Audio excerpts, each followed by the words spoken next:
as lições, porque você entra num ciclo, né, que é ligado, interligado um com o outro, e lá no fim você encerra esse ciclo, né? Normalmente eles colocam essa responsabilidade de encerrar, que é a mais difícil, porque é comentar o que já passou, nas mãos do pastor juvenil, né? Normalmente é ele que está nessa aqui. Bom, e hoje nós vamos começar uma lição nova, que é Efésios. Efésios. E já começou bem, porque meus hinos preferidos foram tocados aqui, né? Então, assim, meu coração fica jubiloso, porque eu gosto de todos os hinos da harpa. Eu, inclusive, prefiro hino da harpa, sou defensor do hino da harpa, né? Mas tem uns que parece que fala mais profundamente com a gente, né? E o 18 e o 459 foram, ainda mais em Ré menor, né, João? Dó menor, bonito. Em tom menor ele fica muito mais bonito do que em tom maior, né? Bom, nós temos aqui, eu vou começar aqui, eu vou dar uma pinceladinha histórica para os irmãos entenderem por que Éfeso, né? Porque não é uma cidade qualquer, tá? Se fosse aqui em Goiás, né, a mensagem que vinha lá da Piquilândia, por exemplo, é diferente da mensagem que vem de Goiânia, que é a capital e tal, né? Tem-se aquele imaginário popular que da cidade grande é que vem coisas melhores, né? Não é eu que estou falando, não, está na Bíblia. Fala, poderia vir alguma coisa boa de Nazaré, na Galileia, né? Poderia isso produzir alguma coisa boa? Então é assim, né? Desde a antiguidade é desse jeito que as pessoas veem, tá? Portanto, a carta aos Efésios, ela tem uma importância maior do que a gente imagina, tá? É por isso que ele começa por ela aqui, né? A lição informando para nós em Éfeso, né? Efésios, nos dá um panorama geral da salvação, né? Se vocês prestarem bem atenção nessa carta, ela é bem completa com relação ao plano de Deus, ao plano da salvação, ao plano geral, tá? Então, na narrativa de Paulo, né, a epístola aos Efésios nos revela o maravilhoso plano da salvação idealizado por Deus desde a fundação dos tempos. Confesso com um pouco de tristeza que essa mensagem salvífica tem ficado em segundo plano nas igrejas ultimamente. Dificilmente você vê alguém falar, hoje nós vamos pregar aqui no livro de Efésios, né? A não ser uma mensagem isolada, tirando alguma coisa que está no contexto ali, mas, de um modo geral, está ficando cada vez mais raro. Isso, para mim, é preocupante, né? Porque a mensagem central da igreja tinha que ser essa mensagem que Paulo pregou aos Efésios, né? Tem as mensagens para obreiro, como Timóteo, né? A carta a Timóteo. Tem a mensagem de amor ao servo, que é Tito, Filemon, né? Tem as mensagens que são importantes também, mas o centro é a mensagem salvífica, isso eu não tenho dúvidas. Mas que cidade é essa, Éfeso? A cidade de Éfeso era uma cidade na Lídia. A Lídia era uma grande região, isso antes do Império Romano. Na época do Império Romano foi reduzido e dividido, o território era grande demais, né? Era metade da Turquia, tá? Foi dividido em mais províncias. Porque o Império Romano ele usava a estratégia de colocar subsedes, né, nos locais para administrar, como era na Judéia, né? Para entender bem, a gente consegue entender pela Judéia, onde era um entreposto romano, né, ali em Jerusalém, e como era em Alexandria, por exemplo, no Egito, e tinha lá uma divisão do exército, tinha um governador, tinha um responsável, assim eram todas as províncias, tá? Mas Éfeso era diferente, porque Éfeso era uma grande cidade. Ela era a quarta cidade do mundo, vamos dizer assim, tá? Antes do Império Romano. No tempo do Império Romano, ela foi a segunda do Império Romano. Só perdia para Roma, né? Para a própria capital, Roma. E por que isso? Porque ela é num ponto estratégico. Você perceber no mapa que ela fica no Mar Egeu, e o Mar Egeu é bem o centro do mundo antigo. O centro do mundo antigo é o Mar Egeu. Por quê? Porque você tem de um lado a Europa, você tem do outro lado a Ásia, e ainda passa para os países do Oriente por dentro do Mar Negro, que tem uma ligação ali pelo Bósforo da Turquia. Então, o comércio mundial acontecia ali. Nos tempos bíblicos, acontecia ali. As viagens de Paulo foi em volta do Mar Egeu. Tá? Por que foi em volta do Mar Egeu? Porque é ali o centro do mundo. Era ali que acontecia as coisas no mundo antigo. Tá? E parte do mundo nem tinha sido descoberta ainda. E da parte descoberta, Éfeso era o centro. Para vocês terem uma ideia da grandeza de Éfeso, lá ficava o templo de Ártemis, uma idolatria, uma deusa da antiguidade. Tá? Essa Ártemis era conhecida pelos romanos como Diana, tá? Que é citada no livro de Atos como a Diana dos Efésios. Sabe por que isso foi citado? Porque lá estava um templo da Ártemis, que era uma das 7 maravilhas do mundo antigo.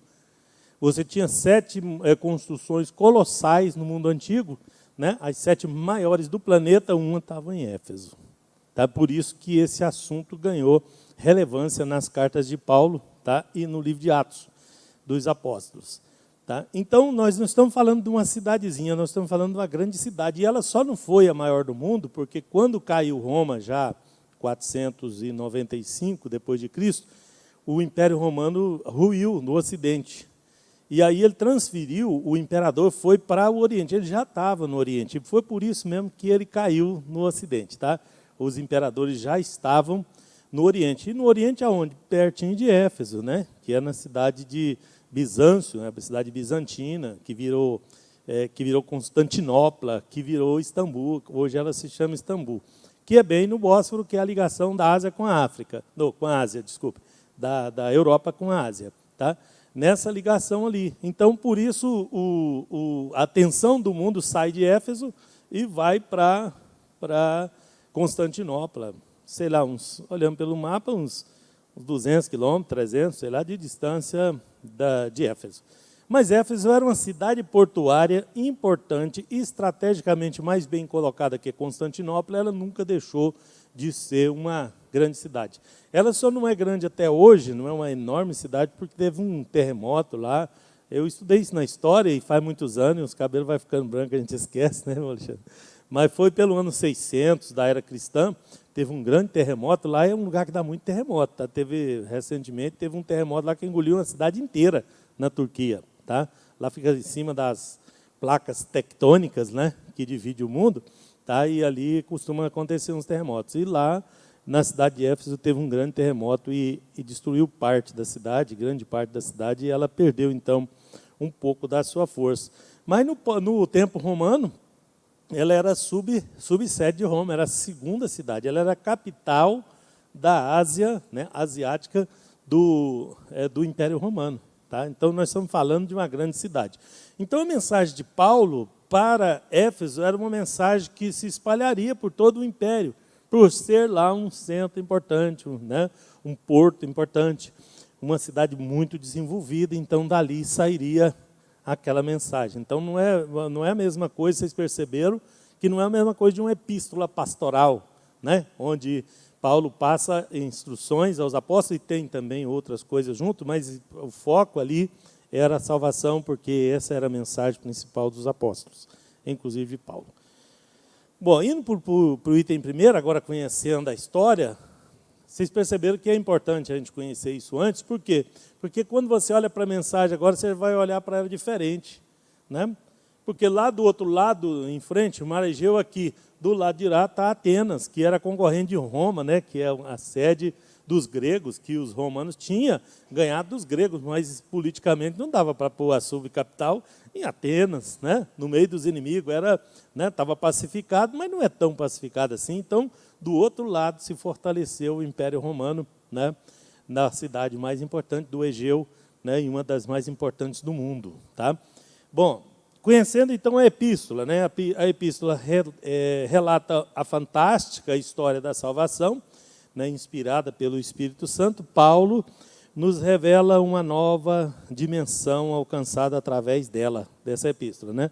A qual insere toda a raça humana debaixo da poderosa e imensurável graça divina. Imensurável, essa palavra quer dizer que não se pode medir, que não se pode ter a dimensão, né? Extrair a dimensão, a gente não sabe o tamanho, né? Então, isso coloca toda a raça humana debaixo da poderosa e sem medida graça de Deus, tá? E é essa o ponto principal da carta. Bom, a epístola, né? A epístola é uma carta, tá? É uma carta que Paulo escreve aos obreiros, à igreja que está em Éfeso, né? Que está ali em plena expansão. E Paulo, que como já tinha passado por ali, agora ele envia uma carta dando instruções, né, de como deveria prosseguir, de como a igreja deveria se portar doravante. Bom, então essa epístola, essa carta, é uma contemplação do plano de Deus, realizado através de Jesus, né, na igreja, e com a consequente exortação de colocá-lo em prática em todos os atos da vida. Exortar, né, é uma instrução, né, com uma instrução para que eles colocassem em prática. E Paulo destaca a função cósmica de Cristo. Eles põem umas palavras difíceis e não explica, aí a gente perde um pouco de tempo explicando, porque para entender o contexto, a gente tem que saber o que significa isso, né? E cósmico quer dizer cosmo é o universo inteiro, tá? É todo o universo e os detalhes desse universo, não só geograficamente, mas todas as dimensões, tá? Então, Paulo destaca a função de Cristo no universo como um todo, tá? O seu domínio sobre os poderes angélicos, né? E a sua soberania sobre todo o universo, né? Podia ter colocado o universo lá no lugar do cósmico também, que funcionava, né? Queria ficar bonito e ficou, mas a pessoa fica, né, às vezes fica meio perdida aqui pensando nisso. Por quê? O poder e a ação de Cristo não está limitada à Terra. Então, quando fala cosmo, não está falando da Terra, está falando de céu, terra, sol, lua, Marte, todo o cosmo, né, e os seus detalhes e a sua harmonia, que é muito mais complexa do que parece. Tá? Eu não vou dar uma pincelada nisso aqui, porque senão tem umas coisas importantes da salvação que a gente quer ver, mas é muito grande, muito complexo isso. Então, a igreja é apresentada, né, como resultado da obra salvífica, da obra de salvação de Cristo, sendo ela, a igreja, o seu corpo. Tá? A plenitude, está em Efésios, né, capítulo 1, versículo 22 e 23, tá? A plenitude daquele que cumpre tudo em todos. Tá? Nele cumpre tudo e em todos. E eu vou dar só um detalhe, está mais na frente um pouquinho, para vocês verem como é que funciona isso, tudo em todos. Tá? Formada por judeus e gentios, nascidos de novo e feitos único povo de Deus. Bom, aqui encontramos um ponto importante. Tá? O que é a igreja? Nós estamos na igreja, mas o que é a igreja? A igreja é formada por todo aquele que aceita Jesus. No mundo antigo, isso fica bem claro, tá? Nos textos bíblicos, aí em Efésios, tá? Capítulo 2 também.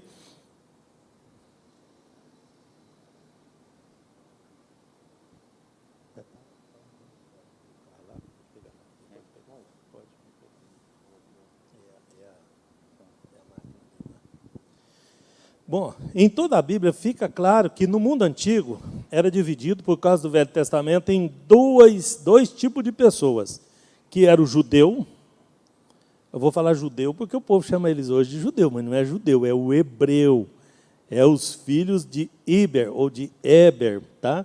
Da onde descende Abraão. Se eu falar judeu, eu estou pegando uma das famílias das 12 tribos de Israel. Então, é o israelita ou é o hebreu. O judeu fica meio errado, tá? E tem um motivo para isso também, que eu não vou explicar hoje também não, tá? Mas temos o judeu e temos o gentio. No mundo antigo tem dois tipos de pessoa, o judeu e o gentio. O judeu, que recebia a salvação através da filiação, tá? Basicamente, né, de alguns cumprimentos, algumas regras da lei, mas basicamente era só para eles, o que deles conseguisse se salvar só se salvaria dali o que deles conseguisse. Dos gentios, salvação, zero. Dos judeus, salvação para aquele que conseguisse um mínimo de resultado ali com relação aos preceitos da lei, que também não era fácil, né? Então, temos dois, os salvos e os não salvos. Vamos deixar assim um pouco mais claro, porque é isso que o texto quer se referir. Então, no Velho Testamento, tinha os salvos e os não salvos, judeu e gentio. Aí os judeus rejeitam Cristo, o Filho de Deus, que viria para cumprir a salvação. Então, todo o Velho Testamento é um sistema de coisas que está preparado para apontar para a salvação, que aponta para a salvação, não era a salvação. E prova para vocês, está no livro de Hebreus, que sangue de animais não pode salvar, não pode prover salvação para ninguém. E eles usavam o sangue de animais do sacrifício para espargir, para expiar o pecado, porque era um símbolo do que, quando Cristo, o Filho de Deus, viesse, falavam, esse é o Cordeiro de Deus que tira o pecado do mundo, e através de crer que o sangue dele pode expiar, então esse sangue que vocês espargiam aqui no altar, que você matava o Cordeiro, era para se referindo ao Filho de Deus. E eles rejeitaram. Aí diz a Bíblia que ele veio para os que eram seus, mas os seus não receberam. Não recebendo, o que Deus fez?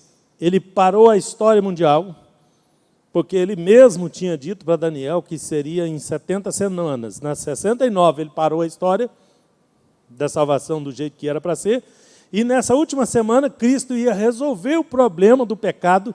Você já lê lá em Daniel que fala que ele ia resolver o problema do pecado, que ia cessar com todas as dificuldades, ia parar tudo em uma semana. Então, o que ele planejou, que dali da Babilônia, do cativeiro babilônio, até em Cristo fosse 69 semanas, e na última semana, semana de anos, tá? Nos últimos 7 anos, vinha Jesus e fechava a fatura.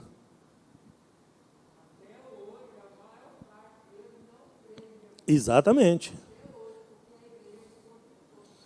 Exatamente. Sabendo disso, até hoje, a maioria, né, alguns, e eu vou tocar nesse assunto também. Então, o que ele fez? Deus parou a história mundial. Parou 69 semanas, para tudo, abre um parêntese, aí ele inaugura a igreja. O que é a igreja? Porque se a gente não conhece a dimensão da igreja, a gente não entende a carta aos Efésios. Se a gente não entende o que é a igreja, a gente não entende o que ele está querendo nos dizer. Tá? Bom, então, como os judeus não quiseram, o gentio já estava para escanteio, os judeus não quiseram, o que ele fez? Para tudo. A festa está preparada, o banquete está pronto, mas os convidados não eram dignos. Então sai, convida aí, né, nos valados, os aleijados, os coxos, os mancos, os que não eram para ser salvos, convida todo mundo. E eles também, quem quiser vem para o banquete. Olha o que ele quis dizer, que agora era para convidar gentios para vir para essa igreja que ele formou, parou o tempo, vamos pensar assim, tá? Convida aí os gentios, né, que quiserem vir, pode vir quem quiser, e convida os judeus, podem vir também. Então, aí Jesus inaugura a igreja e coloca Paulo. Paulo foi o primeiro baluarte e começa Paulo a pregar para os gentios, olha, aceita Jesus. E aí vem a carta aos Efésios, que vem com essa mensagem inserida. E ele ia primeiro para os judeus e depois para o grego. Quando ele chama de grego, é os gentios, é todo o resto. Tá?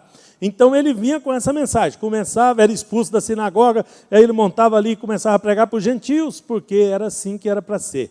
Então, o que é a igreja? A igreja é formada por judeus e gentios. Entendeu melhor agora? Clareou um pouquinho?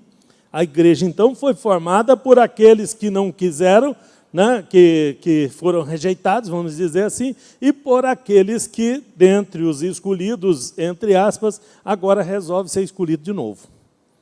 Esse parêntese já dura 2000 anos, está chegando em 2000 anos, que é a igreja, porque conta não é do nascimento de Cristo, é do corte do ungido, tá? Segundo o livro de Daniel, conta é da morte de Cristo, né? Nós sempre contamos do nascimento, porque mudou o calendário mundial, mas está errado, tá? A profecia conta do corte do ungido. Tá? E vem, quando terminar, tá? Segundo a orientação bíblica, quando terminar o período da igreja, Jesus vem, Cristo vem, o Filho de Deus, o Messias, aquele que era para resolver todas as coisas na última semana, e recolhe essa igreja que ele tirou do meio. Olha que coisa, olha que carona maravilhosa que nós pegamos na história. Nesses 2000 anos, salvando, aí termina o período da igreja. A história está parada ainda, tá? E o arrebatamento dá um start de novo para aquela profecia das 70 semanas. Então, depois do arrebatamento da igreja, nós temos 7 anos, onde Cristo vai resolver o problema, porque ele falou que a palavra dele não vai voltar atrás. Ainda vai resolver o problema com os judeus. Por quê? Mas não tem judeus na igreja, mas não são mais judeus. Obrigado. Não são mais judeus, são igreja. Os judeus é os que nasceram de Abraão, mas não aceitaram Jesus. Então, a grande tribulação não é para crente. Crente tem que resolver o problema dele aqui, na igreja, agora. Lê a carta de Efésios, aceita Jesus e vai no arrebatamento. Porque tem muita gente falando que vai ter salvação para gentio aí na grande tribulação. Eu não vejo, não tem explicação bíblica para isso não. Muita gente me pergunta isso, vocês sabiam? Eu falo, gente, biblicamente, a grande tribulação é para tratar os judeus. A igreja está tratando agora, nossa chance é agora. Tá bom, eu creio, não tenho base bíblica para afirmar, mas eu creio que Deus, até quando corrige, Ele é misericordioso, pode ser que Ele salve alguém que não seja do meio desses judeus na grande tribulação. Mas lê lá a grande tribulação para vocês verem, vai ser lá no Israel, vai ser no Armagedon, vai ser com eles, a história é todinha voltada para eles.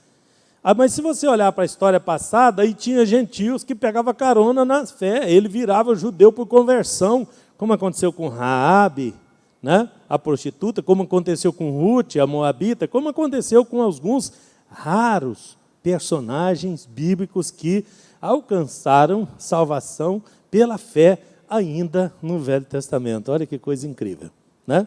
Mas daí afirmar que isso vai processar do mesmo jeito para nós, aí é meio muito para mim, tá? Aí é apertado demais, sim.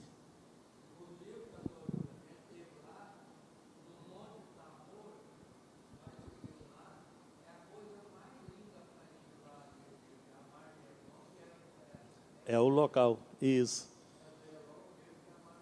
É. Pois é. E é onde vai acontecer o confronto final, né? No Esdraelon, tá? Bom, então, agora que vocês já sabem a dimensão da igreja, o que é a igreja, o que ela está fazendo aqui? Como é que isso aconteceu? Gente, aconteceu que a salvação era para o judeu não quis, aí Deus abriu a igreja e falou, não, convida, quem quiser vir, vem. E é isso que está acontecendo, até o arrebatamento. Só isso, mais nada, tá? E nós somos o quê? Não sabemos. Você sabe se você é judeu ou descendente de judeu? Porque depois da Segunda Guerra, os judeus se espalharam pelo mundo e eles trocavam nome, escondiam a identidade, não contavam para ninguém que era judeu por causa dos horrores da Segunda Guerra, que dizimou os judeus. Mas muitos vieram para o Brasil, então, quando eles falam lá do castigo de vir para o Brasil, na época do descobrimento, é porque sempre Portugal foi antissemitista. E se pegasse um judeu lá, eles mandavam como castigo, eles mandavam ele para o Brasil. Então tem muito brasileiro judeu aí, descendente de judeu que nem sabe. Tá? Muitos de nós somos. Mas eu estou falando isso para dizer que não sabemos se somos descendentes de judeu ou não. Mas que isso não importa agora. Isso não importa agora, porque a igreja é para quem? Para os convertidos, seja dentro dos judeus, seja dentro dos gentios. Tá? Então ser judeu não é vantagem nenhuma na igreja. Sim, pastor?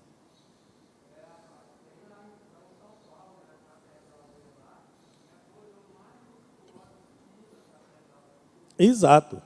Mas são judeus que sabem que são judeus, mas que não aceitaram Jesus. Esses não têm a garantia. A minha briga com os judeus messiânicos, tem muitos judeus messiânicos, tá? Nós temos umas dificuldades teológicas, eu e eles, né? Com o Marcelo, por exemplo, de Belo Horizonte, com o filho dele, né, o Mateus, e por aí vai. Os judeus messiânicos, nós temos uma dificuldade teológica, porque eles defendem os judeus acima do texto bíblico, porque agora há igualdade de condições. Não importa se ele é judeu ou se é gentio, se ele aceitar Jesus, ele vira crente, ele vira igreja sem prerrogativa, sem vantagem nenhuma. Tá? Essa é a diferença. Bom, voltando para o texto, agora que sabemos o que é a igreja, né? A igreja é apresentada como o resultado dessa obra que Deus salvou, e ela é formada por gentios e por judeus, tá? Judeus, um termo meio falho aí por conta do que eu já falei para vocês. E é também o templo, né, que tem o propósito de Jesus. Já imaginou chegar lá na cidade da Ártemis, o maior templo do mundo, porque era uma das 7 maravilhas do mundo, mas era o maior templo, porque das 7 maravilhas, templo acho que era só esse, né? Não tenho lembrança que tinha, né? Tinha Coliseu, tinha outras coisas, mas templo acho que era o maior templo do mundo. Você chega lá na cidade da Ártemis e fala que, né, Cristo, né, o seu corpo é o Salvador, ela é a igreja apresentada como o corpo, como o templo do Senhor. Já pensou? Então era um choque cultural, vamos dizer assim, né? Então, e que tem o próprio Jesus como pedra angular, que é o fundamento desse templo. Pedra angular também eu vou ficar devendo para vocês, porque é o sistema construtivo. Então, ele compara o templo espiritual com o templo construído. Na antiguidade, eles construíam, as obras eram feitas com base em um dos cantos da construção. E dali, daquela pedra principal, é que saía a construção, é que dava o início, né, o sentido, a orientação para onde que ia as paredes. Tá?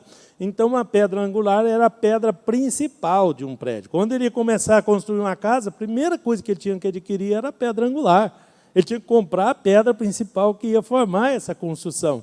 Tá? Então, a construção ela tinha uma base inicial. Onde é que ela começa? Ela começa aqui. Para onde que ela vai? Vai para ali, mas começa aqui. Então, percebe? Isso deu uma comparação grande, né? Aquele sistema construtivo. Se a gente olhar para a construção de hoje, a gente não tem noção do que é uma pedra angular, né? Uma pedra principal, uma pedra de esquina, que é a mesma coisa. Tá? Mas, se você olhar para a construção antiga, sim, faz sentido, porque é a base, é o início, é a orientação, é da onde sai. E aí vem, fala, Jesus é a pedra angular dessa igreja construída na cidade de Ártemis, ou da Diana, dos Efésios. Lá no meio né, eles ganhavam dinheiro com isso, com miniatura do templo, com idolatria. Aqui em Goiás tem um lugar aí, para aquele lado ali, né, também, que eles fazem isso, vendem de tudo lá, por causa da importância idolátrica que tem no local. É a mesma coisa, do mesmo jeito. Tá? Então, o próprio Cristo é o centro dessa igreja, né, é a pedra angular que constrói, isso está em Efésios capítulo 2, versículos 19 a 22. Que coisa linda! Depois você lê esse trecho aí, ó, tá? Porque essa lição, ela especialmente, ela tem que ser lida, o texto de Efésios, e lida a lição, para que a gente vá... Né? O que eu estou fazendo aqui é colocando condições de você ler e entender uma dimensão maior do texto que está lá. Sim, professor.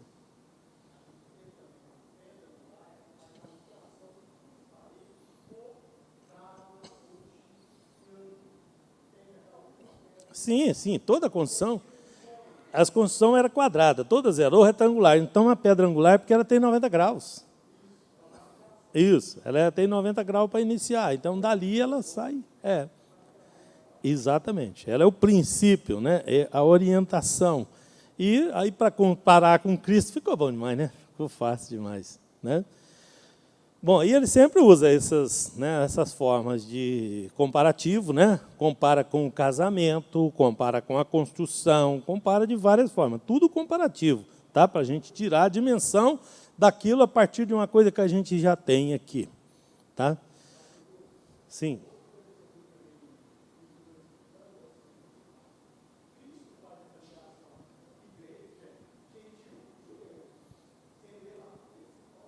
Exatamente, é isso que eu estou dizendo. A igreja é a pedra principal, a salvação vem de Cristo, tá? E Cristo é que faz a ligação de todos os povos da terra, porque os outros rejeitaram, e agora todo mundo, né? Judeu, gentio, quem aceitar, vem a Cristo, né? E em Cristo, isso até o arrebatamento, hein? Tem limite, tem tempo, né? Tem prazo de entrega, tem prazo de validade, até o arrebatamento. Do arrebatamento para frente muda tudo. Aí eu fico quieto aqui, né? Não vou dar detalhes, porque lá na Bíblia também não tem, eu não tenho muito o que oferecer acerca disso, só sabemos o que vai acontecer. Tá? E tem 1.2. a apresentação do mistério de Cristo e da igreja. Então, com a abertura da igreja, aí fica um mistério.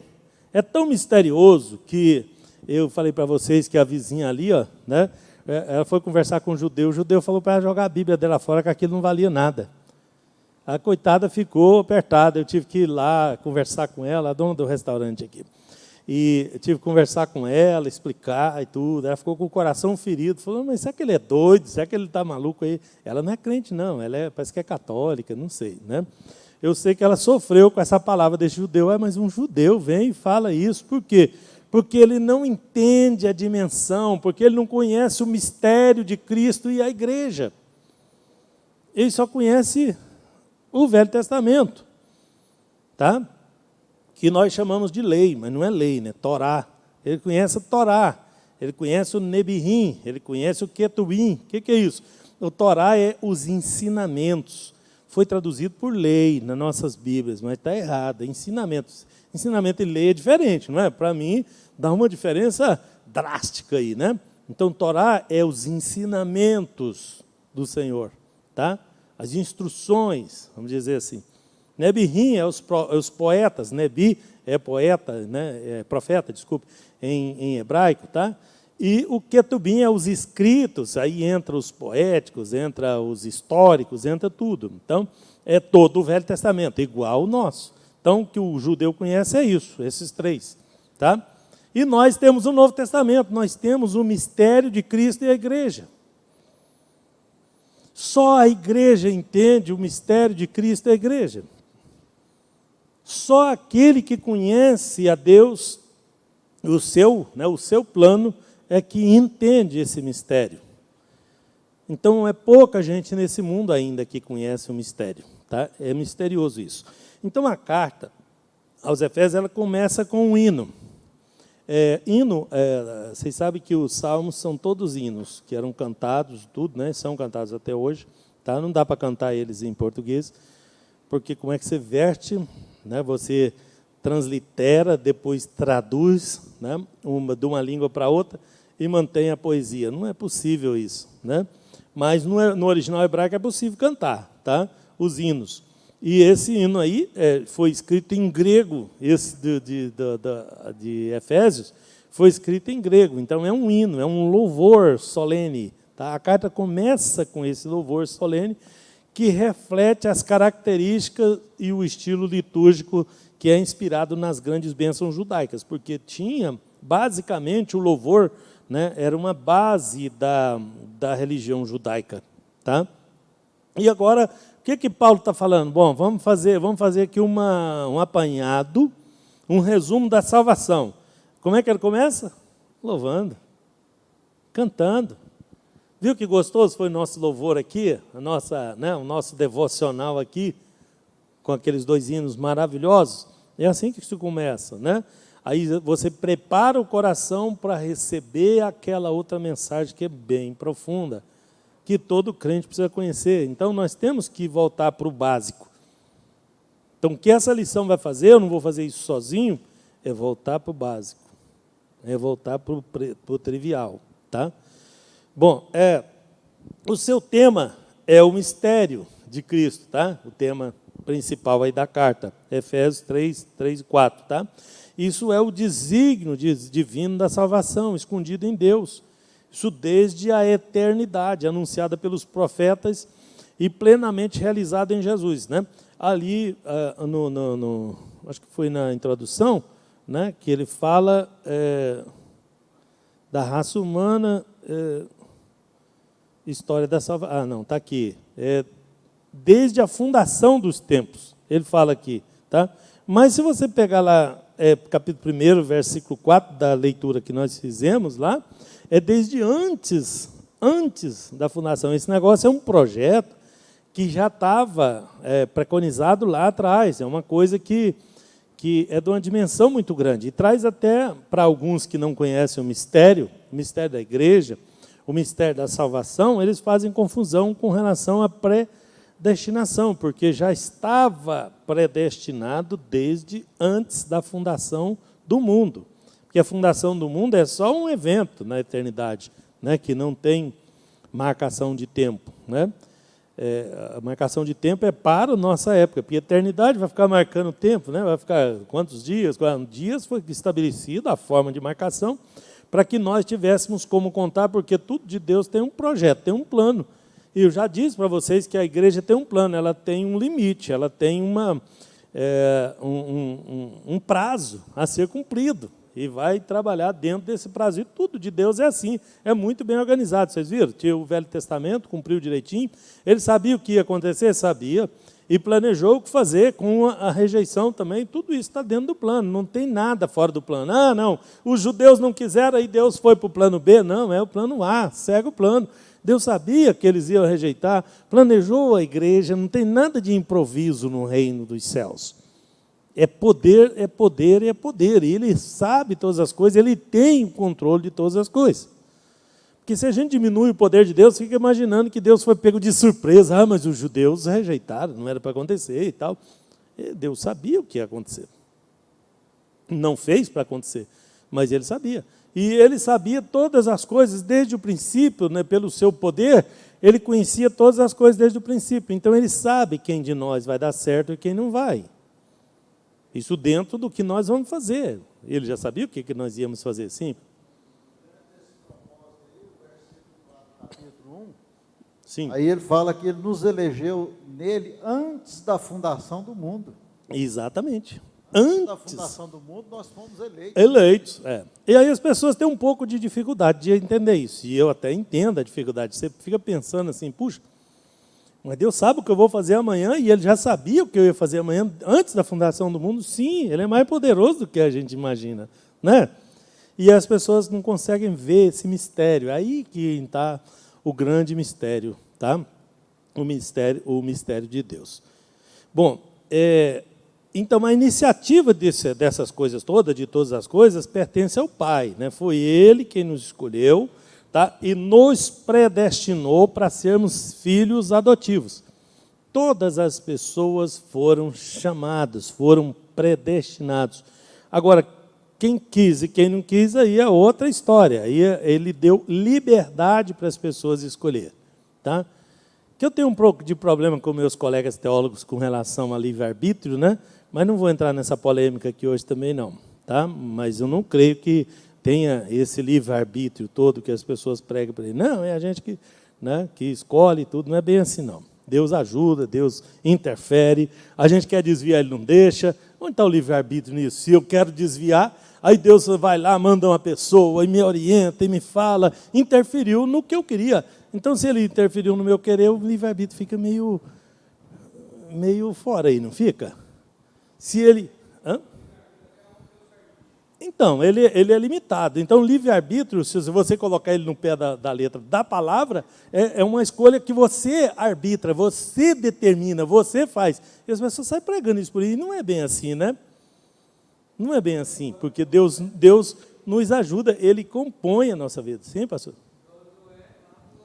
Você quer escolher o Deus de vocês lá e tal. Porém, eu e minha casa serviremos ao Senhor. Então, é uma escolha. E Josué já estava mostrando. Dando trabalho demais para ele, eu vou escolher o Senhor. A questão é que Deus sabe o que é melhor para nós, né? As nossas escolhas. Nós escolhemos, aí depois nós resolvemos não querer, mas aí Ele ajuda a gente a não fazer aquela besteira, porque Ele sabe o que é melhor para nós, e se nós, tá? A dimensão é maior do que a que a gente prega por aí ou vê por aí, tá? Então, Ele nos predestinou nesse sentido. Mas quem cumpre a ação salvadora do Pai é o Filho. Na igreja, Deus colocou tudo para Cristo, né? Que em Cristo, na confissão de Pedro, falei da confissão de Pedro outro dia, vocês lembram? Na confissão de Pedro que está a salvação, né?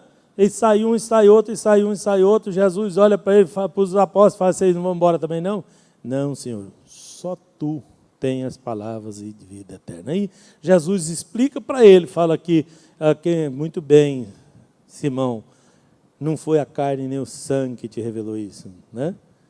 Não é uma coisa de outra dimensão, é um mistério de Deus. Na confissão de nós aceitarmos Jesus como Senhor, como dono da igreja, como Salvador, e que até o nome de Jesus eu questiono, não devia ser Jesus, devia ser o nome original, né?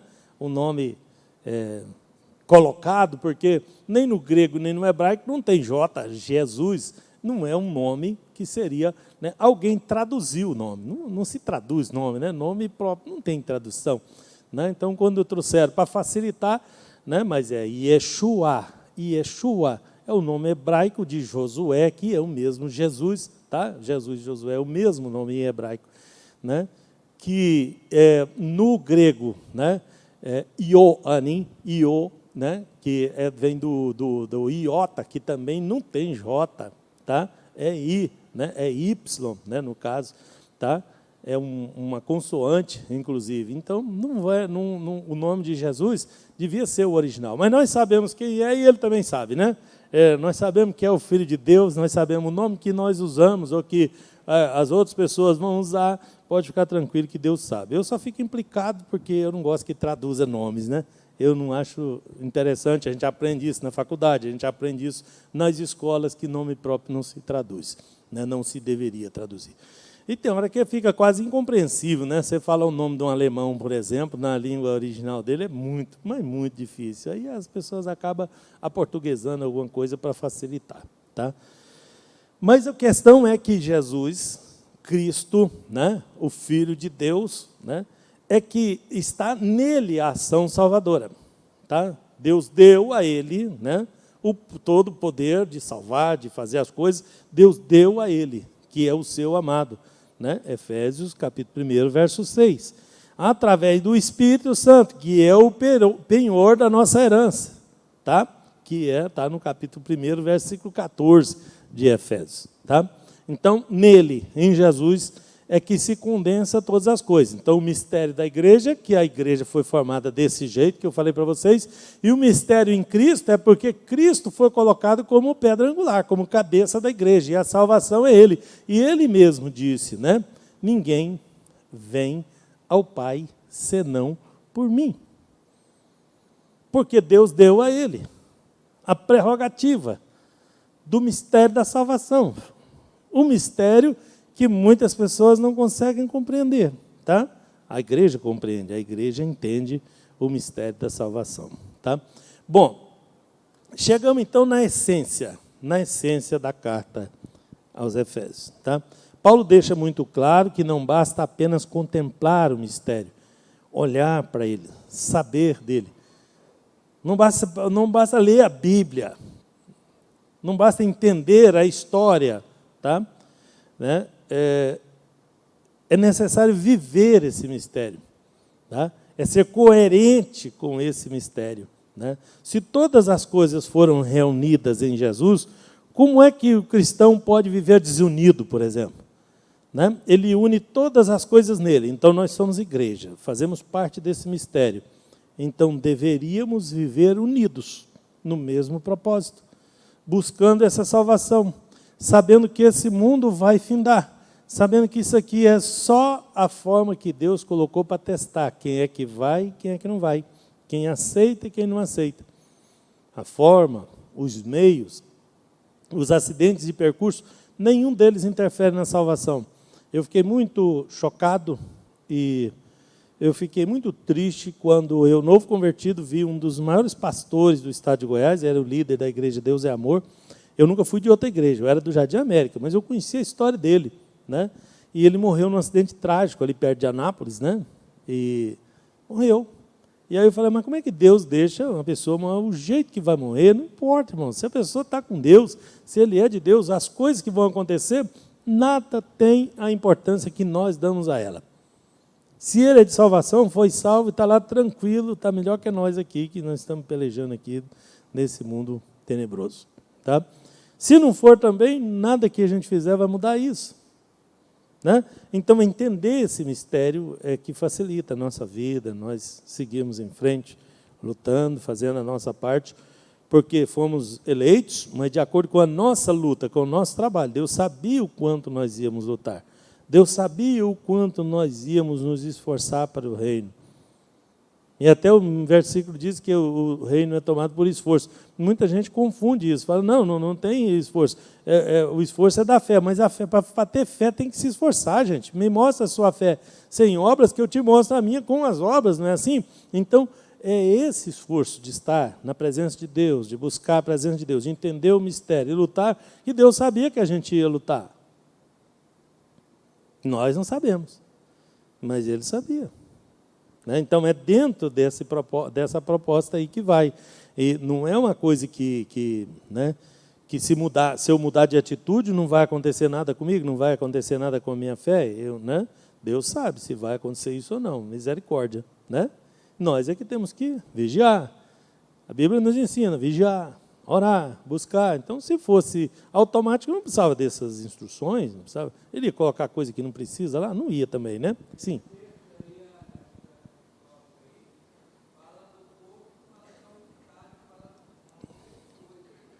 Exato.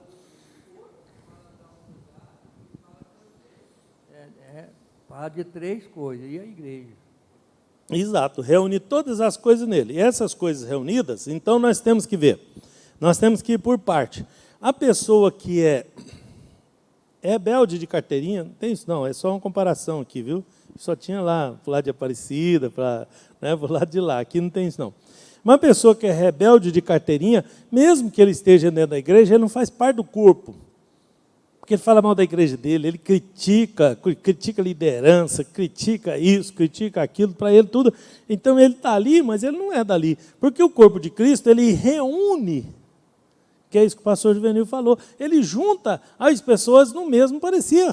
Então, se ficar assim, um guerreando contra o outro, um cutucando a costela do outro, peraí, esses cutucados aí já não é de Deus, né? Porque está desunido. Se ele está desunido, não faz parte do mesmo corpo. Imagina se o seu pé esquerdo não gostar do seu pé direito.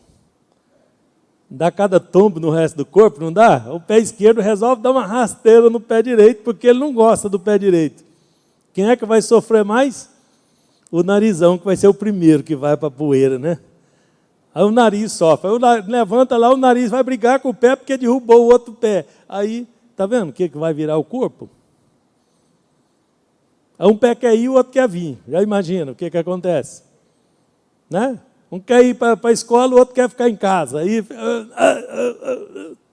dá para imaginar essa briga? Então, se a gente olhar para o corpo e considerar como corpo, a gente está fazendo essa insanidade, se a gente estiver no meio desses que não consegue conviver. Quando entra um corpo estranho na gente, alguma coisa, o corpo todo sente. Todo sente. Na igreja é a mesma forma. É a mesma forma. Se alguém começar a falar, é um corpo estranho dentro da igreja. Exatamente. Contamina toda a igreja. Contamina toda a igreja. Daqui a pouco até um que está bom ali já começa a falar, mas sabe o que é mesmo? Porque a conversa é boa, né? A narrativa é bem convincente. Tá? Então, a igreja tem uma diversidade de dons e funções, tá? Mas essa diversidade é uma diversidade necessária. Nós devíamos olhar isso melhor, irmãos. Nós herdamos lá do tempo do Império Romano, de Constantino para cá, porque Constantino foi um desastre para a igreja, irmãos. Se você pegar a história e ler, né, quando Constantino se uniu à igreja não é que ele foi o desastre, ele se tornou o desastre porque a igreja aceitou ele, não como crente, mas como imperador. Aí a igreja começou a abrir mão, então aí ficou chique. Agora ser crente, ser cristão é o chique, né? Aí todo mundo queria ser cristão, porque o imperador falou que era chique. Tá, mas aí o imperador tem aqueles amigos, aqueles políticos, aquelas pessoas do lado dele. Não, mas para mim ser um bispo da igreja, para mim ser um presbítero na igreja, vai ser uma honra, né? E aí o Constantino ia lá na igreja, não, coloca aquele lá como bispo, aquele lá como presbítero, começou a dar pitaco. Por que ele dava pitaco? Porque era ele que financiava, era ele que punha o dinheiro. Até hoje tem igrejas lá no Oriente, principalmente lá na região da Turquia, nessa região aí, tem igrejas lá que é coisa do outro mundo, irmãos. Por quê? Porque o império financiava, punha dinheiro. Então, essa junção da política com a igreja foi muito ruim para a igreja. Foi muito prejudicial. Aí, herdamos. Uma das coisas que nós herdamos, hierarquia. Isso veio de lá. Um diácono, ele tem um chamado para diácono. Me mostra na Bíblia, eu desafio alguém a provar na Bíblia que um presbítero é maior que um diácono. Porque, biblicamente, cada um tem uma função, um chamado. Tá? Aí ele é chamado para ser diácono. Não, mas aí tem uma hierarquia. Né? Outro dia eu vi uns jovens, eu fui pregar numa igreja do interior, e tinha uns jovens rindo de um diácono lá, né? E perguntava para ele assim, senhor, o que o senhor é na igreja? Eu sou diácono. Quanto tempo? Há 35 anos. E o jovem ria dele, porque faz 35 anos que ele era diácono, ainda não tinha sido promovido. Estava rindo da hierarquia. Sabe que eu tomei aquilo como ele estava rindo na minha cara, porque eu nunca tinha falado desse assunto, não tinha coragem de tocar nesse assunto. Ele estava rindo na minha cara, porque diácono é diácono, presbítero é presbítero, evangelista é evangelista. Aí você põe o sujeito para ser diácono. Se ele não é um bom diácono, você não vai consagrar ele a presbítero, porque ele não deu conta de fazer um bom trabalho como diácono. Ah, mas o chamado dele era para presbítero, então ele não será um bom diácono, ele não tem chamado para diácono. Aí, tá bom, aí ele chega lá no presbitério, está pregando, está uma benção e tal, porque o chamado dele era de presbítero. Aí você taca ele para evangelista. Nós temos uns 400 evangelistas no campo que não faz nada. Ele não é evangelista, não tem chamado de evangelista. Não é o chamado dele. Por que ele virou evangelista? Por causa da hierarquia. E aí essa hierarquia arrebenta com a gente, porque essa diversidade de dons e funções é uma diversidade necessária. Aí, com esse modelo, nós nunca temos bons diáconos. Tem pastores aí que o chamado dele é para diácono. Se botasse ele para ser diácono, seria o melhor diácono da igreja. Mas aí você tem que ir consagrando. E agora ele não quer ser diácono. Por quê? Porque agora eu sou pastor. Eu não quero ser diácono. Acho que quem tem a chamada não tem dúvida disso. Se for pastor, ou se for presbítero, ou qualquer coisa, se ele for um bom diácono, continua sendo diácono. Continua trabalhando como diácono. Mas eu acho que não tem problema nenhum isso aí. Mas as funções acabam dividindo isso. Né? Eu chego na cidade de Indiara para pregar, uma igreja grande, bem maior que essa aqui. E as irmãs que tinham me convidado, eu chego lá as irmãs não sobem nesse púlpito aqui, tem um outro púlpito ali e coloca-se uma mesa ali. Né? E como eu costumo chegar mais cedo, os irmãos conhecem que eu já chego para orar e tudo, eu oro, chegou 2 irmãos, sentou no púlpito ali. E eu estava desse lado aqui, e a irmã apavorada ali, e a mesa era meio grande, irmã Amanda. Era grande pra caramba a mesa, né? Aí ela veio humildezinha nos 2 irmãos que estavam conversando aqui, eles já estavam batendo papo, não estava orando não. Estava até me atrapalhando a orar. E eu terminei a oração e os irmãos ali, ela chegou e pediu para eles um deles ajudar ela a carregar a mesa. Bom, devia ter ido os 2 lá e carregar e deixar, né? É uma dama. Rapaz, esses irmãos deram uma bronca nessa irmã, falou, está me achando com cara de diácono, irmã? Eu tenho lá cara de diácono. Aí eu fiquei com dó da irmã, falei, ô irmã, vem aqui. A irmã que tinha me chamado, eu nem conhecia ela direito, né? Assim, só tinha conversado com ela por telefone, tinha cumprimentado. Vem cá que eu sou diácono, vamos embora lá carregar essa mesa. Carregou a mesa eu e a irmã. E colocamos aqui, e os 2 bonitão ficou ali. Por quê? Porque eu sou presbítero. Não mexe comigo, não, eu sou presbítero. E se chamar ele de diácono, é perigoso ele brigar. Esse obreiro estava usando um salto Luiz XV. É, desse jeito. É Ana Hickman. Luiz XV era no tempo dele, agora é Ana Hickman, pastor. É, desse, é maior ainda. É capaz, é bem capaz. Eu estou querendo só provar para vocês que eu não concordo com essa hierarquia. Não concordo porque a diversidade de dons e funções na igreja é uma diversidade necessária. E para o trabalho fluir, ele precisa dessa diversidade, tá? De funções. Né?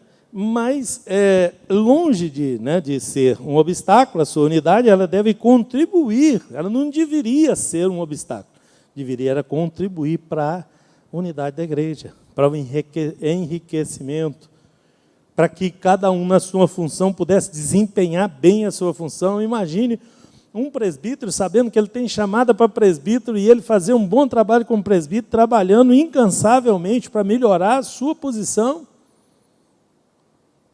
Não precisava se preocupar, uma vez por outra, pode ser que a pessoa precisa, né? Porque todo mundo é tudo na igreja, né? Principalmente quando a igreja é menor, tem menos pessoas, todo mundo deve fazer tudo. Lá os irmãos não aceitam as irmãs subir no púlpito aqui. Tá bom, é o costume da igreja.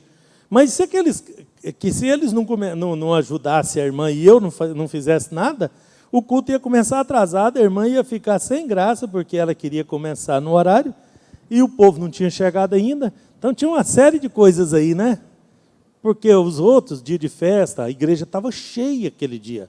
Naquela hora não tinha ninguém, mas sabe os crentes, né? O culto é 7 horas, tá? Sabe os crentes das 7h30? Pois naqueles dias chegaram crentes para as 8, e é muito crente, porque numa igreja aí com 600, 700 membros, irmãos, isso dá uma quantidade enorme de gente chegando na hora que o culto já está em andamento.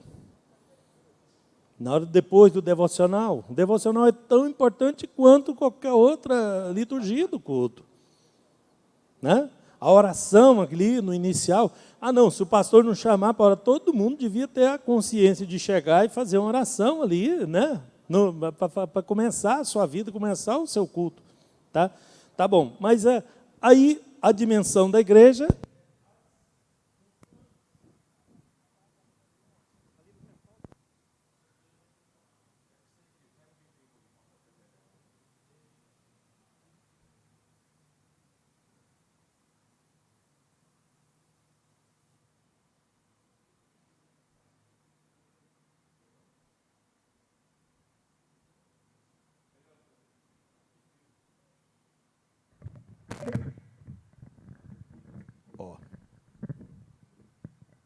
Esse vai mais longe. Bom, como todo corpo, né, e do mesmo modo de um edifício, tá, a igreja tem que crescer constantemente e harmonicamente. Então, a igreja tem que crescer. A igreja foi criada para crescer. Ela é o corpo de Cristo, então ela tem que crescer. Para ela crescer, ela tem que ser harmônica, ela tem que ter boa alimentação, ela tem que ter boas condições. Do mesmo jeito que um corpo, está comparando com o corpo, está comparando com o edifício. Vocês pensam um edifício, você constrói o alicerce dele e não constrói mais, fica aquela marmota ali feia o resto da vida. Já viu aqueles prédios que eles começam a construir? Tem um prédio lá na Avenida 85, um prédio grande, né? Que era do Bufais lá, e aquele prédio ficou lá muitos anos lá, aquela esqueleto lá horrível na Avenida 85, né? É horrível. Tem que crescer. Para crescer, tem que ser alimentado, tem que pôr material, tem que pôr as coisas que precisa, tá? A igreja precisa crescer. Ela tem que se desenvolver, como o corpo também, que compara com o corpo também, o reino. O corpo vai crescendo, tá? A criança ali, ele vai crescendo, vai desenvolvendo, vai aprendendo mais coisas, vai, né? Não, fica desproporcional quando não cresce. Ou quando cresce e não desenvolve. Ou quando desenvolve e não cresce. Tudo é anomalia. Como é que é isso? Vou dar só um exemplo, porque o nosso horário já está expirando aí, né, irmão Abs? Quantos minutos tem? Tá. Então, quando cresce e não desenvolve, é diferente de crescer e de desenvolver. É mais ou menos, vou dar só um exemplo, tá? É mais ou menos igual aqueles meninos, irmão Berci, na roça tinha muito isso. Aqueles meninos que crescem, tá? Aqueles bichão grandes assim, ossudo já, aí eles vestem a camisa e vêm lá na mãe, butua aqui. Não dá conta de butuar a camisa, né? Mãe, butua a minha camisa. Vocês estão entendendo o que eu estou dizendo? O corpo tem que crescer e desenvolver. A igreja tem que crescer harmonicamente, tem que ter harmonia no crescimento. Tem umas que nem crescem nem desenvolvem, né? Outras desenvolvem, mas não crescem. Outras crescem, mas não desenvolvem. Tem que ter harmonia nisso. Tá? E para ter harmonia nisso, tem que ter unidade. Né, pastor Juvenil? Tem que ter unidade. Tem que ser unido. E para ter unidade, todo mundo tem que fazer a sua função. O presbítero tem que preparar um bom estudo para entregar para a igreja. O diácono tem que fazer um bom trabalho para que as coisas aconteçam ali dentro da esfera dele. Eu tinha que falar mais sobre o diácono aqui, né? Eu não tenho tempo hoje, né? Mas o trabalho diaconal é mais do que a gente imagina. Então, cada um, o evangelista, tinha que estar trabalhando incansavelmente para que houvesse o crescimento. e que houvesse o desenvolvimento. Então, vocês perceberam que cada um tem uma função e que cada um precisa fazer um bom trabalho para que a igreja cresça harmonicamente, que ela se desenvolva, que ela seja igreja. É isso que Paulo estava ensinando. Ele ensinando que as pessoas têm que aceitar Jesus, que é a igreja, o que é a igreja, como é que a igreja se desenvolve.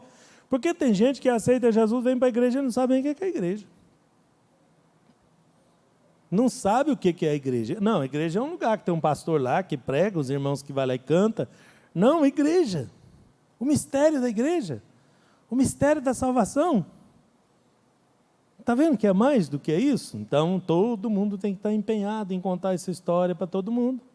Todo mundo tem que saber. Todos nós temos que saber. Não é só uma atividade social. A igreja não é uma atividade social. Tá? Ela se torna também, mas não é o foco dela. O foco dela é uma dimensão maior. Tá? Essa revista toda vai tratar disso. Eu espero em Deus que ela produza os frutos que precisa produzir.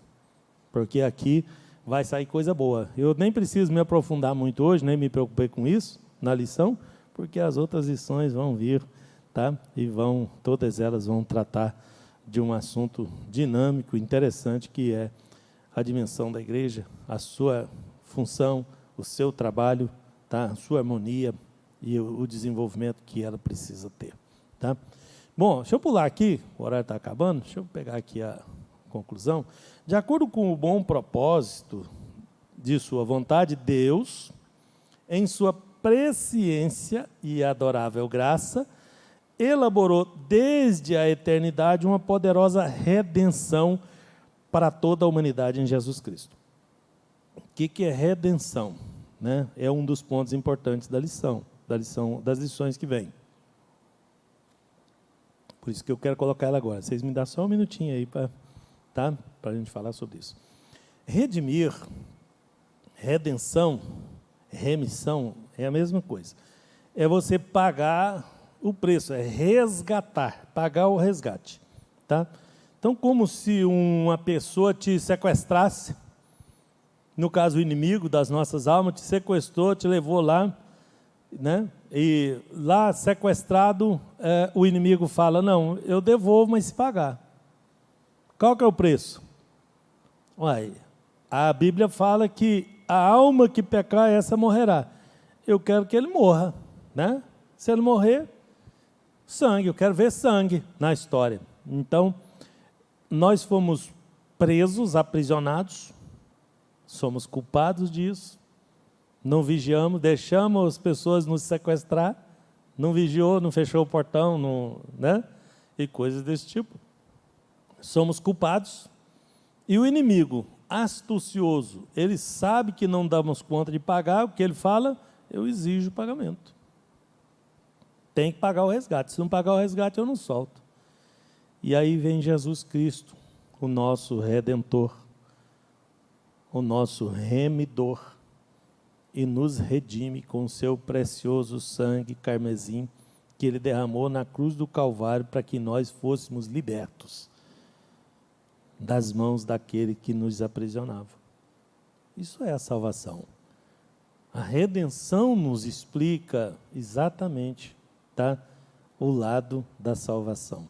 Então, ele nos resgatou, pagou o preço de sangue, morreu no nosso lugar. Nem nós, se morrêssemos, não ia pagar, porque morria, ainda ia para o inferno, porque nós somos culpados, mas ele não era culpado, ele era inocente. E sendo inocente, o sangue inocente dele nos livra de todo o pecado, nos liberta de todo o pecado. Então, somos salvos, meus irmãos, é pelo sangue inocente de Jesus, não contaminado de Jesus. Isso é muito maior, né? A dimensão é muito maior do que o que a gente imagina. Então, aquela pregação de Jesus te ama para lá, Jesus te ama para cá, não funciona. Você fala isso para o pecador, ele fala assim, mas me ama? Será que ele está doido? Eu nem conheço ele. Ele não sabe do que eu sou capaz. Ele não conhece a minha vida lá no escondido. Como é que ele me ama? Aí você chega lá no pecador e fala, Jesus te ama, Jesus te ama. A maioria dos crentes hoje vem com essa conversa para cima dos pecadores. Os pecadores, irmãos, eles precisam ser confrontados. Você é um pecador, você precisa saber que é um pecador, que você é devedor, que você deve. E depois de entender que ele deve, aí que vem o resgate. Aí que entra a remissão. Não pode ser superficial, não pode ter dó do pecador, não. Tem que mostrar para ele a realidade, porque só tem salvação para arrependidos. E só há arrependido se ele tiver consciência que é culpado. E ele só tem consciência que é culpado se mostrar para ele. É só a palavra de Deus que é capaz de mostrar para o homem pecador que ele é um pecador. O mundo fala que está tudo bem. O mundo mostra para ele que está tudo bem. Aí você vem com a Bíblia e mostra a verdadeira realidade. Aí a pessoa pode ser resgatada. Isso está em nós, está na igreja, na dimensão da igreja. Então ele nos resgatou e nos adotou. Olha, coisa linda esse último parágrafo aí. Ele nos resgatou com seu sangue precioso, sem culpa, sem mácula, né? E nos adotou para nos tornar participantes dessa igreja, das promessas. Olha o versículo, Efésios capítulo 3, verso 6. Ele nos resgatou e nos adotou. Que coragem, né? Porque eu fico olhando para mim, né? Como é que Jesus teve coragem de me adotar? Será que ele tomou o cardenal vencido, né? Será? Porque eu não mereço. Montonino, eu não mereço. Não sou merecedor. E como eu não sou merecedor, eu fico pensando, que amor é esse? Que amor é esse que Jesus dispensou para nós, irmãos? E nos resgatou, pagou o preço que não merecíamos. Porque quando a gente tem que pagar alguma coisa para alguém que não merece, a gente fica desconfiado, não fica? Você fala, não, eu vou pagar um prato de comida para um rapaz que eu vi ali, ele perambulando ali, beirando aquela feira ali, vou pagar um prato de comida para ele. Quando você chega lá, ele acabou de ganhar um dinheirinho, foi no boteco lá e já entortou uma com o dinheiro. Você fala, ele não merece. Aí você já não vai dar a comida para ele, porque acha que ele não merece. E Jesus, mesmo sabendo que nós ia entortar tudo, que não merecemos, mesmo assim ele nos adotou, nos levou para dentro da casa dele, nos limpou, nos curou, nos abençoou, nos transformou, trocou as vestes, arrumou tudo. Que amor é esse? Está vendo? Está vendo? Está vendo? Então isso é a salvação, irmãos. É essa a dimensão do resgate que Jesus fez por nós. E é isso que nós vamos estudar nesse trimestre. Eu espero, né, que todos estejam ávidos por essas mensagens. Tá? A mensagem da graça, charis, alguns chamam de charis, mas o charis do alemão é charis, tá? Da graça. Graça e paz, a paz do shalom no hebraico, tudo isso vai vir aí junto nas lições que se seguem. Amém? Vou terminar por aqui, né? Que Deus abençoe abundantemente em Cristo Jesus, tá? A lição é maior do que eu poderia dar conta, né? A dimensão é muito grande. Deus abençoe.